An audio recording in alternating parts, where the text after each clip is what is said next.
আল্লাহ রাব্বুল আলামিন বলেন ওয়ানাজ্জালনা আলাইকাল কিতাবা তিবয়ানান লিকুল্লি শাই ওয়া হুদাও ওয়া রাহমাতাও ওয়া বুশরা লিল মুসলিমিন। আল্লাহ রাব্বুল আলামিন বলেন নবী ও আমার প্রিয় নবী, আপনার উপরে যে কোরআন আমি অবতীর্ণ করেছি, এই কোরআনের ভেতরে আমি রব্বুল আলামিন মানুষের জন্য যা দরকার, মানুষের জন্ম থেকে শুরু করে মৃত্যু পর্যন্ত, রান্নাঘর থেকে শুরু করে বঙ্গভবন পর্যন্ত, মানুষের জীবনের সূচনা থেকে শুরু করে পৃথিবীর সূচনা থেকে শুরু করে কিয়ামত পর্যন্ত, এই দুনিয়ার জীবন এবং আখিরাতে মানুষের প্রাপ্তি কি কি আছে, কি হবে, আল্লাহ পাক কিভাবে বিচার করবেন, সবকিছু আমি রব্বুল আলামিন কোরআনের ভিতরে খুলে খুলে বর্ণনা করে দিয়েছি। অতএব এই কোরআন এখন যারা মেনে নেবে, এই কোরআন যারা আমল করবে, কোরআন যারা বুঝবে, কোরআনকে জীবনের সাথে যারা মানিয়ে নেবে, তাদের জন্য এই কোরআন হবে রহমত, তাদের জন্য কোরআন হবে হেদায়াত, আর এই কোরআন তাদের জন্য হবে জান্নাতের সুসংবাদদাতা। বলুন সুবহানাল্লাহ। তিনটা কথা আল্লাহ বললেন, হুদান ওয়া রাহমাতান ওয়া বুশরা লিল মুসলিমিন। এটা হচ্ছে হুদা, এটা হচ্ছে রহমত, এটা হলো বুশরা অর্থাৎ সুসংবাদ। কোরআন হচ্ছে হেদায়াত, কোরআন হচ্ছে রহমত, এবং কোরআন হচ্ছে আমাদের সকলের জন্য জান্নাতের সুসংবাদের একমাত্র পথ প্রদর্শক এবং জান্নাতের সুসংবাদ দেওয়ার একটা কিতাব। বলুন সুবহানাল্লাহ। কিন্তু এই তিনটি কথা আল্লাহ পাক বলেছেন, যারা কোরআনকে বুঝবে, মানবে এবং জীবনের সাথে মেনে নেবে, সব কিছুর উপরে কোরআনকে গাইডবুক হিসাবে স্মরণ করবে, তাদের জন্য এই কোরআন তিনটি পুরস্কারের ঘোষণা করেছেন। এখন আপনাদেরকে যদি প্রশ্ন করি, বলুন তো কোরআনে সব আছে না নাই? যেহেতু আল্লাহ বললেন তিবিয়ানান লিকুল্লি শাই, এই কোরআনের ভিতরে আমি আল্লাহ পাক সব বলে দিয়েছি, ঠিক কিনা বলুন? কোরআনে যেহেতু রব্বুল আলামিন সব কিছু বলে দিয়েছেন, তাহলে কোরআনের ভিতরে বলুন কিছু বাদ আছে? তবে একটা জিনিস বাদ আছে। কয়টা জিনিস বলুন? একটা জিনিস বাদ আছে। আল্লাহ পাক বলছেন যালিকাল কিতাবু লা রাইবা ফীহি হুদাল লিল মুত্তাকিন। আল্লাহ বলছেন there is no doubt in the Holy Quran. Al-Quran is the best of all divine books. It is the guideline for all muttaqin. চিৎকার দিয়ে বলুন আল্লাহু আকবার।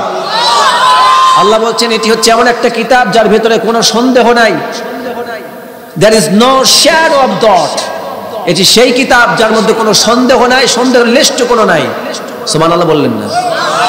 আর এই কোরআন হলো মুত্তাকিদের জন্য হেদায়েত। সুবহানাল্লাহ পড়েন। তাহলে কোরআনে কি নাই?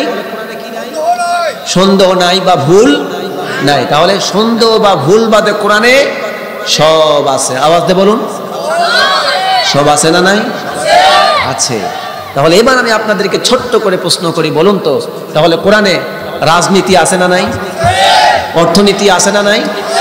সমাজনীতি, আন্তর্জাতিক নীতি, চুক্তি নীতি, যুদ্ধ নীতি, সন্ধি নীতি, বিচার নীতি, সব যদি কোরআনে থাকে, যারা এতদিন পর্যন্ত বলে আসলো দীর্ঘ 16 বছর, হুজুররা কিসের মাহফিলে রাজনৈতিক বক্তব্য দেয়?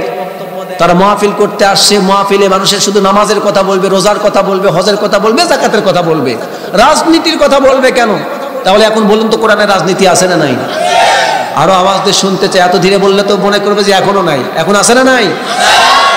তাহলে কোরআনে যদি রাজনীতি থাকে, তাহলে সেই রাজনীতি মুসলমানদের জন্য করা ফরজ। সেই রাজনীতি করা মুসলমানদের জন্য করা, তাহলে সেই রাজনীতি আপনারা করতে রাজি আছেন না নাই? কে কোন দিকে ডাকলো দেখার সময় নাই। যুবক, আমার তরুণ ভাইয়েরা, আপনাদের বুকের তাজা রক্তের বিনিময়ে বাংলাদেশ 2024 সালের 5ই আগস্ট নতুন করে ঘুরে দাঁড়িয়ে এই বাংলাদেশের স্বাধীন পতাকা নতুন করে সম্মান পেয়েছে, মর্যাদা পেয়েছে, স্বৈরাচার মুক্ত হয়েছে। আজকের এই বাংলাদেশ ঘুরে দাঁড়িয়েছে কাদের রক্তের বিনিময়ে? যুবকদের। বলুন কাদের? যুবকদের রক্তের বিনিময়ে আজ বাংলাদেশ ঘুরে দাঁড়িয়েছে। এই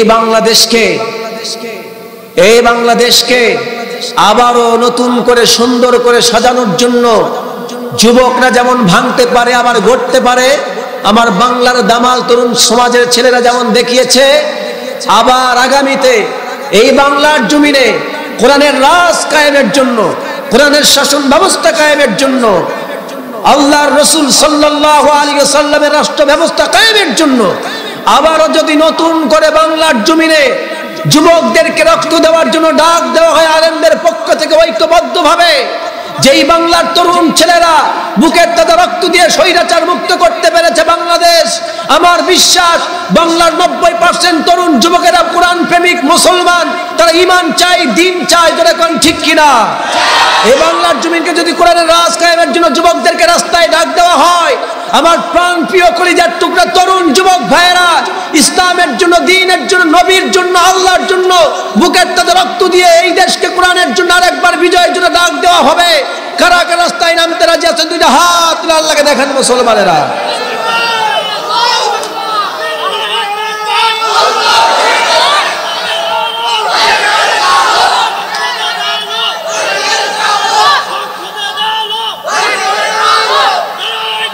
ভয় নাই, ভয় নাই, ভয় নেই।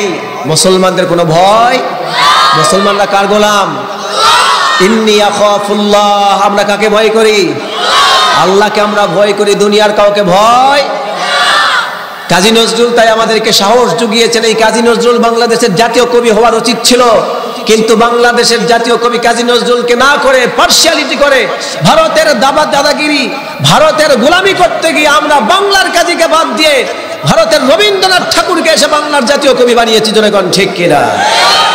সুতরাং তার সঙ্গীতকে আমরা বাংলাদেশের জাতীয় সঙ্গীত বানিয়েছি। আজ বাংলার জমিনে নতুন করে কাজী নজরুলের সঙ্গীত, কাজী নজরুলকে আমাদের ঘোষণা দিতে হবে। ঠিক কিনা বলুন? কাজী নজরুল বাংলার মুসলমানদেরকে সারা জীবন ব্রিটিশদের বিরোধিতা করতে, কোরআন বিরোধীদের বিরুদ্ধে মুসলমানদেরকে লড়তে সাহস জোগানোর জন্য তিনি বহু গান লিখেছেন, বহু কবিতা লিখেছেন, বহু শান লিখেছেন। যেমন তিনি বলেছেন, আল্লাহ আমার প্রভু, আমার নাহি নাহি ভয়। ঠিক কিনা বলুন? আমাদের প্রভুকে আল্লাহ আমার প্রভু, আমার নাহি নাহি ভয়।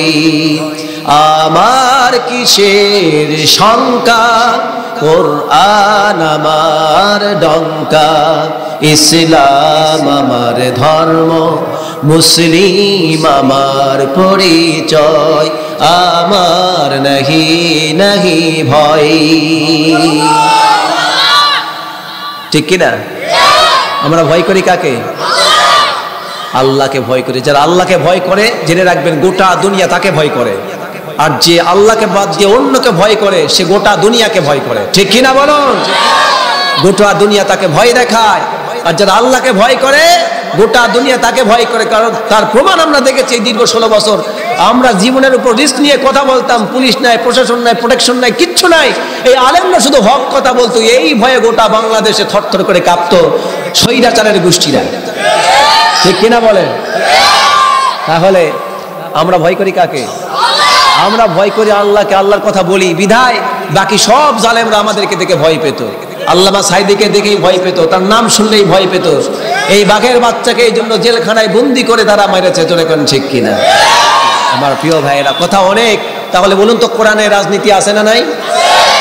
কোরআনে যে রাজনীতি আছে, আল্লাহ রাব্বুল আলামিন বলেন এই কোরআনকে পৃথিবীতে পাঠিয়েছি ভিক্ষার ঝুলি বানাবার জন্য নয়। এই কোরআনকে পাঠিয়েছি মসজিদের তাকের মধ্যে রেখে শুধুমাত্র তেলাওয়াত করার জন্য নয়। এই কোরআনকে পাঠিয়েছি বাড়িতে রাখবেন আর বছরে একবার মানুষ মারা গেলে তেলাওয়াত করবেন সেই জন্য না। আমি কোরআন নাজিল করেছি এই কোরআনকে সমাজে প্রতিষ্ঠা করে মানুষকে কোরআন দিয়ে পরিচালবার জন্য। সুবহানাল্লাহ। আল্লাহ রাব্বুল আলামিন বলেন, ওয়ালাউ আন্নাহুম أقاموا التوراة والإنجيل وما أنزل إليهم من ربهم لأكلوا من فوقهم ومن تحت أرجلهم। চিৎকার দিয়ে বলুন আল্লাহু আকবার।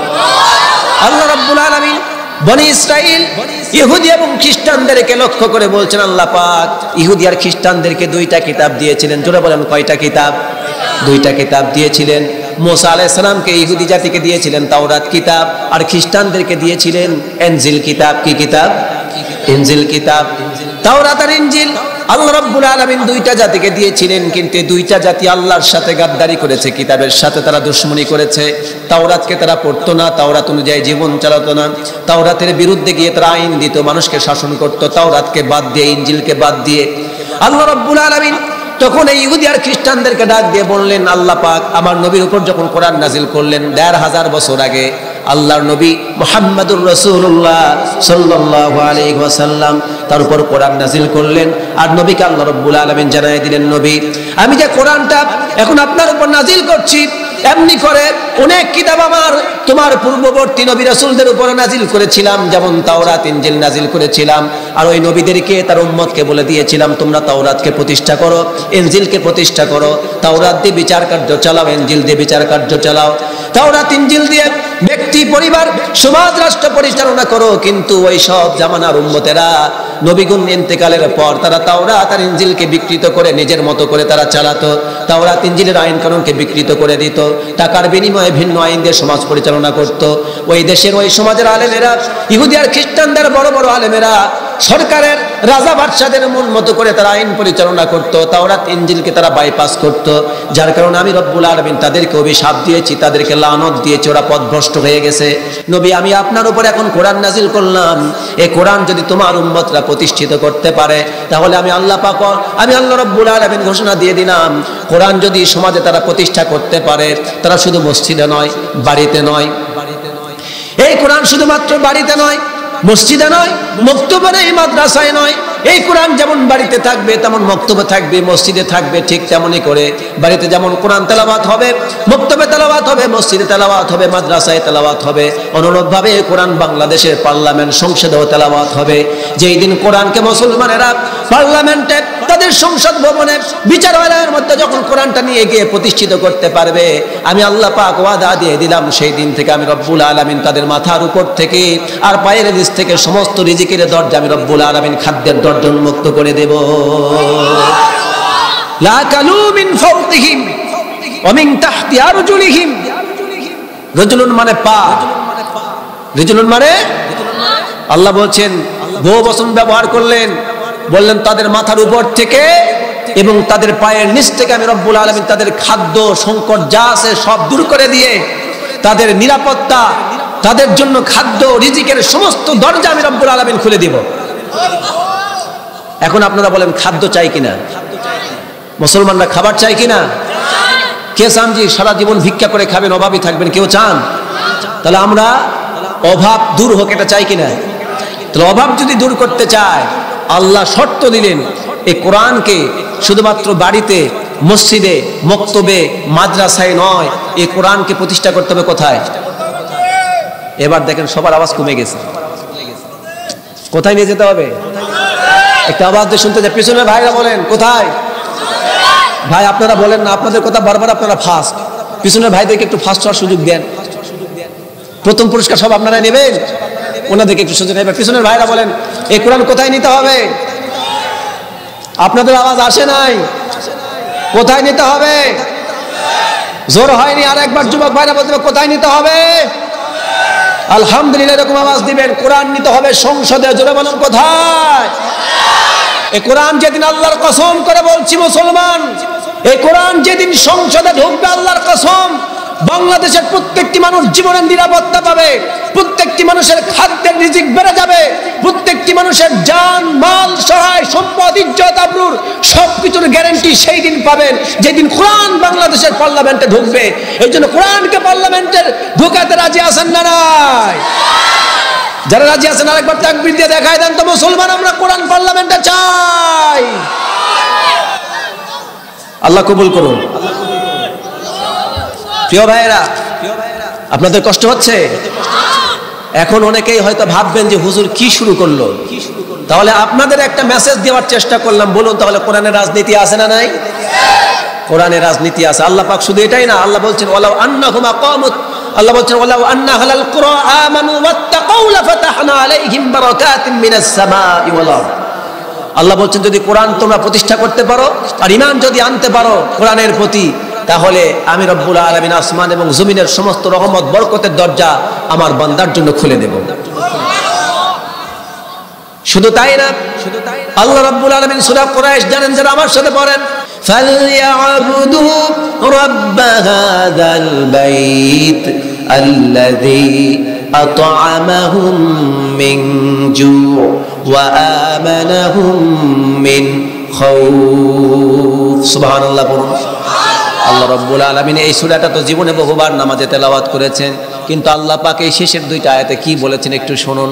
আল্লাহ পাক বলছেন, ফালইয়াবুদু রাব্ব হাযাল বাইত, আমার বান্দারা যদি ওই কাবার মালিক, কাবার মালিককে আওয়াজ দিয়ে বলুন না, ওই কাবার মালিক, ওই কাবা ঘরের মালিক আল্লাহর যদি আমার বান্দারা ইবাদত করতে পারে, আল্লাহ বলেন আমার বান্দারা যদি এই কাবা ঘরের মালিক আল্লাহর ইবাদত করতে পারে, তাহলে আমি রব্বুল আলামিন ঘোষণা দিয়ে দিলাম, আল্লাযী আত'আমাহুম মিন জু' ওয়া আমানাহুম মিন খাউফ, আল্লাযী আত'আমাহুম মিন জু', আমি তাদের ক্ষুধার সময় খাবার দেব। সুবহানাল্লাহ বললেন না? কি বলেন? আল্লাহর কথা বাচনভঙ্গিটা বুঝেছেন? আমি ক্ষুধার সময়, কোন সময় দেবেন? পেট ভরা থাকলে খাবেন না ক্ষুধা লাগলে খাবেন? তাহলে আল্লাহ কখন দিতে চাইলেন? ক্ষুধার সময় খাবার দিতে চেয়েছেন। সুবহানাল্লাহ বললেন না? তবু আল্লাহ বলেন, আল্লাযী আত'আমাহুম মিন জু', আমি ক্ষুধা লাগলে খাবার দেব, ওয়া আমানাহুম মিন খাউফ, আর যখন আমার বান্দারা অনিরাপত্তায় ভুগতে থাকবে, বিভিন্ন চতুর্দিকে যখন মানুষ তাদেরকে হামলা মামলা দেওয়ার জন্য, তাদেরকে কষ্ট দেওয়ার জন্য, তাদের জন্য যুদ্ধ বিগ্রহ বাঁধিয়ে দিবে, তাদেরকে অনিরাপত্তায় ফেলে দিতে চাইবে, আমি রব্বুল আলামিন স্বয়ং তাদেরকে, অর্থাৎ আমার বান্দাদেরকে তাদের জানমাল নিরাপত্তার সমস্ত ভয় ভীতি থেকে আমি রব্বুল আলামিন আমার মুমিন বান্দাদেরকে নিরাপত্তা দান করব। সুবহানাল্লাহ। নিরাপত্তা দেওয়ার মালিক কে? আমাদের ক্ষমতা দেওয়ার মালিক কে? রিজিক দেওয়ার মালিক কে? রিজিক দেওয়ার মালিক, এটা বিশ্বাস করেন তো আল্লাহ? তাহলে এই বিশ্বাস যদি থাকে, তাহলে এটাও বিশ্বাস করেন যে ক্ষমতা দেওয়ার মালিকও আল্লাহ, ক্ষমতা ছিনাই নেওয়ার মালিক আর ক্ষমতা দেওয়ার মালিক আল্লাহ। আল্লাহ ক্ষমতা দেওয়ার মালিক, আল্লাহ নিজে সেটা বলেছেন, কুলিল্লাহুম্মা মালিকাল মুলক তুতিল মুলকা মান তাশা ওয়া তানজিউল মুলকা মিম্মান তাশা ওয়া তুইজ্জু মান তাশা ওয়া তুযিল্লু মান তাশা বিয়াদিকাল খায়র ইন্নাকা আলা কুল্লি শাইইন কাদির। চিৎকার দিয়ে বলুন আল্লাহু আকবার। আল্লাহ বলছেন, নবী আপনি বলুন, হে রাজাদিরাজ মহান আল্লাহ, আপনি হচ্ছেন রাজাদিরাজ, আপনি যাকে ইচ্ছা তাকে ক্ষমতা দেন, যাকে ইচ্ছা তার কাছ থেকে ক্ষমতা ছিনিয়ে নেন, যাকে ইচ্ছা তাকে রিজিক দেন, যাকে ইচ্ছা তার কাছ থেকে রিজিক ছিনিয়ে নেন, যাকে ইচ্ছা তাকে সম্মান দেন, যাকে ইচ্ছা তার কাছ থেকে সম্মান, তাকে বেইজ্জতি করেন। ক্ষমতা দেওয়ার মালিক কে? আল্লাহ ক্ষমতা দেওয়ার মালিক। তাহলে এই বিগত স্বৈরাচারকে ক্ষমতা দিয়েছিলেন কে? আল্লাহর একটা অটোমেটিক সিস্টেম আছে, এই সিস্টেমে যারা পড়ে যাবে তারা ক্ষমতায় চলে আসবে। কারণ কোরআনের অটোমেটিক সিস্টেম হলো এই, যারাই বিরক্ত দেখাবে ক্ষমতার পালা, ক্ষমতার কার কাছে যাবে না, যারা বিরক্ত দেখায়, সাহসী, দুর্জয়ী, তাদেরকে আল্লাহ ক্ষমতা দেন। সে যদি কাফেরও হয়, কিন্তু কাফেররা যদি তাদের কুফরির উপর অটল থাকে এবং সাহসী হয়, তারা যদি লড়াকু হয়, আল্লাহ কাফেরদেরকে ক্ষমতা দেন। কথা বোঝাতে পেরেছি? কিন্তু পক্ষান্তরে মুমিন যদি আবার, আল্লাহ কাফেরদের অভিভাবক হলো শয়তান আর মুমিনদের অভিভাবক কে? এত আস্তে বললেন যে আপনারা প্যারালাইজড হয়ে গেছে। বলেন কে? হ্যাঁ, এইরকম সাউন্ড দিবেন। দীর্ঘদিন তো সরকার স্লোগান দিতে দেয়নি, এই জন্য আপনাদের অনেকে স্লোগান দেওয়া ভুলে গেছেন। আল্লাহর নাম জোরে বলতে অনেকেই যায়নি না, এটাই তো প্রমাণ যে আপনারা জাননি, বিধায় তো মাহফিলে আসছেন। আলহামদুলিল্লাহ পড়েন। আপনার সবাই ভালো জন্যতে আসছেন, কিন্তু আল্লাহু আকবার শব্দটা প্রকাশ্যে জোরে জোরে বলতে দেয়নি, এই জন্য তো একটু স্লো মোশনটা কমে গেছে। এখন আবার বাড়াতে হবে ইনশাআল্লাহ। বাড়াতে চান কি না? হ্যাঁ, বাড়াইতে হবে, আজ থেকে বাড়াতে হবে, দেখাতে হবে যে আমরা পারি। ভাইরা আমার, যে কথাটি বলছি, বিজয়, এই সফলতা কেবলমাত্র সাহসীদের জন্য, শক্তিশালীদের জন্য, আর পরাজিত হয় যারা ভীরু, কাপুরুষ, দুর্বল, তারা পরাজয়ের গ্লানি বহন করে। মুমিন যদি, মুমিনের অভিভাবককে, মুমিনের অভিভাবক আল্লাহ, মুমিনের অভিভাবক আল্লাহ, মুমিনের বন্ধু হলো আল্লাহ। সুতরাং মুমিন যদি এই বিশ্বাসের উপর ইস্তেকামত থাকে, আর ওরা যদি সাহসী হয়, লড়াকু হয়, আল্লাহ বলছেন কিয়ামত পর্যন্ত ক্ষমতা আমার মুমিনদের পায়ের নিচে পদচুম্বন করবে। কিন্তু আমরা মুমিনরা হয়ে গেছি কাপুরুষ। যত সব মুনাফিক আজকে মুসলমানদের মধ্যে ঢুকেছে, ঠিক কিনা বলুন? মুসলমান আজ কাফেরদের গোলামি করে, তাদের আনুগত্য করে, মুসলমান আজ স্বৈরাচারের গোলামি করে, আনুগত্য করে। অনেকে আছে না নাই? আমাদের সমাজে এমন অনেক ছিল, আলেম ছিল, দরবারি আলেম ছিল, সরকারি আলেম ছিল, আবার দরকারি আলেমও ছিল, ঠিক কিনা বলেন? তারা গত সময়ে আলেম মাথায় টুপি দিয়ে সরকারের পা চেটে গোলামি করেছে, ঠিক কিনা বলুন? আবার অনেক আলেম হক কথা বলে জেলখানায় গিয়ে মার খেয়েছে, রক্ত ঝরিয়েছে, আমার বিনা অপরাধী নিরপরাধ ছাত্র সমাজের বুকে গুলি লেগেছে, জোরে কোন ঠিক কিনা? তাহলে সমাজে দুই ধরনের লোকই আছে, হকপন্থীও আছে, বেহকপন্থীও আছে, মুনাফিকও আছে, মুমিনও আছে না নাই? আছে প্রিয় ভাইয়েরা। সুতরাং এখন আমি আমার রাজনৈতিক যে কথাটি আপনাদেরকে পরিষ্কার করতে চেয়েছি তা হচ্ছে কোরআনে রাজনীতি আছে না নাই? আর কোরআনের রাজনীতি যদি প্রতিষ্ঠিত হয়, আল্লাহ বললেন কয়টা? আমি তোমাদের মাথার উপর থেকে পায়ের নিচ থেকে রিজিক দিব, সুবহানাল্লাহ বলুন। তখন গোটা সমাজ ব্যবস্থায় আল্লাহর ইবাদত প্রতিষ্ঠিত হয়ে যাবে, প্রত্যেকটি ফরজ ইবাদত প্রতিষ্ঠিত হয়ে যাবে। তখন আল্লাহ বললেন আমার প্রত্যেকটি মুমিন বান্দা তখন ইবাদত করবে, আর ইবাদতের বিনিময়ে ফালইয়াবুদু রাব্বা হাযাল বাইত আল্লাযী আত'আমাহুম মিন জু' ওয়া আমানাহুম মিন খাউফ। আমি রব্বুল আলামিন তখন আমার বান্দাদেরকে ক্ষুধায় খাবার দেব, আর ভয় ভীতি ও নিরাপত্তা যখন ভুগবে তখন আমি রব্বুল আলামিন স্বয়ং তাদেরকে নিরাপত্তা দান করব। আর কি চান জীবনে? আর কিছু চান? আমাদের সবচেয়ে প্রয়োজন ক্ষুধাই খাবার, ঠিক কিনা বলেন প্রিয় ভাইয়েরা? তাহলে এখন যারা বলে কোরআনের রাজনীতি নাই, তাদের কথা বিশ্বাস করবেন? ছোট্ট একটা এক কলি গানের মাধ্যমে এই কথাটা শেষ করে দিতে চাই। যারা রাজনীতিকে বিশ্বাস করে না কোরআনের, আমি তাদের জন্য বলছি, যারাই বলে ইসলামে ভাই অর্থনীতি রাজনীতি নাই, এরকম বলার লোক আছে না নাই? যারাই বলে ইসলামে ভাই অর্থনীতি রাজনীতি নাই, তারাই হলো খোদারি দুশমন মুনাফিকের দল। চল মুজাহিদ চল, ইসলামের ওই ঝান্ডা নিয়ে চল মুজাহিদ চল, চল রাসূলের দল। আল্লাহ কবুল করুন, বলুন আমিন। সুতরাং ইসলামের রাজনীতিকে সমুন্নত করার জন্য, কোরআনের রাজনীতিকে প্রতিষ্ঠিত করবার জন্য, ইসলামের সুন্নাত নববীকে প্রতিষ্ঠা করবার জন্য 56,000 বর্গ মাইলের প্রত্যেকটি ইঞ্চিতে আল্লাহর ইবাদতকে প্রতিষ্ঠিত করবার জন্য কোরআনের সমাজ ব্যবস্থা, কোরআনের পার্লামেন্ট গঠন করার দরকার আছে না নাই? আমার শেষ স্লোগান, মুসলমানদেরকে দেখতে চাই আরেকটা বার আমাদের শত বাধা বিভক্তি আসবে, কোরআনের রাজ কায়েম করতে গেলে আপনার মাথা যেতে পারে, কল্লা যেতে পারে, হাত যেতে পারে, পা যেতে পারে, রক্ত আবার দেওয়া লাগতে পারে, শহীদ হয়ে যেতে পারেন, আল্লামা সাঈদীর মতো ফাঁসির কাজটা আপনাদেরকে যেতে হতে পারে, কিংবা আপনাদেরকে ইনজেকশন দিয়ে পয়জন দিয়ে সাঈদী সাহেবের মতো করে জেলখানায় ঢুকে ঢুকে মারা হতে পারে। কিন্তু শত কষ্টকে উপেক্ষা করে কোরআনের রাজ কায়েমের জন্য আমরা রাস্তায় ঐক্যবদ্ধভাবে থাকবো। যারা রাজ্যের মধ্যে দুইটা হাত তুলে আল্লাহকে দেখান মুসলমান।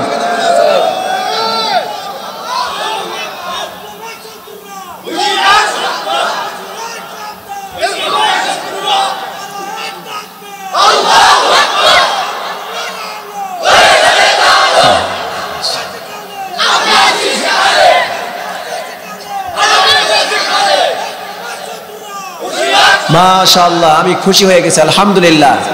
প্রিয় ভাইয়েরা, রাজনৈতিক ব্যাপারে যে ভুল সিদ্ধান্ত ছিল তা আজকে আপনাদেরকে আমি এই 10-15 মিনিটে আমি সংশোধন করার চেষ্টা করেছি। এখন আপনাদেরকে শেষ কথা বলতে চাই, বলুন কোরআনে তাহলে রাজনীতি আছে না নাই? এবার পেছন থেকে আমার মুরব্বীদের সবার মুখ থেকে শুনতে চাই, বাবা কয়দিন পর মারা যাব, আপনি বা আমি আগে পিছে মারা যেতে পারি, কিন্তু অন্তত স্বীকৃতি দিয়ে যান কোরআনে রাজনীতি আছে, ছিল, আছে, আগামীতেও থাকবে। আল্লাহ কোরআন নাজিল করেছেন, মানুষের সকল সমস্যার সমাধান দিয়েছেন কোরআনে। তাই আপনাদের সবার কাছে মুখ থেকে স্বীকার করতে হবে, যারা রাজনীতিকে অস্বীকার করে কোরআনের, তারা বেঈমান, তারা কাফের। স্পষ্ট কথা। যারা কোরআনের রাজনীতিকে অস্বীকার করে তারা কি? আর কোরআনের রাজনীতি যারা বিশ্বাস করে তারা হলো প্রকৃতপক্ষের মুমিন। এখন আমি প্রত্যেকের কাছে শুনতে চাই, পিছন থেকে সবাই বলুন তো কোরআনের রাজনীতি আছে না নাই? কোরআনের রাজনীতি আছে না নাই? এই কথাকে আমি আপনাদের বোঝাতে পেরেছি? আপনারা সাক্ষী? আল্লাহ কবুল করো। আল্লাহ এতগুলি মানুষ বলেছে সত্য কোরআনের রাজনীতি, আল্লাহ এই মানুষগুলিকে আল্লাহ আপনার এই কোরআনের রাজনীতির সঙ্গে সাক্ষী হিসাবে কবুল করে তাদের জীবনের গুনাহ মাফ করে দিও, বলুন আমিন। এবার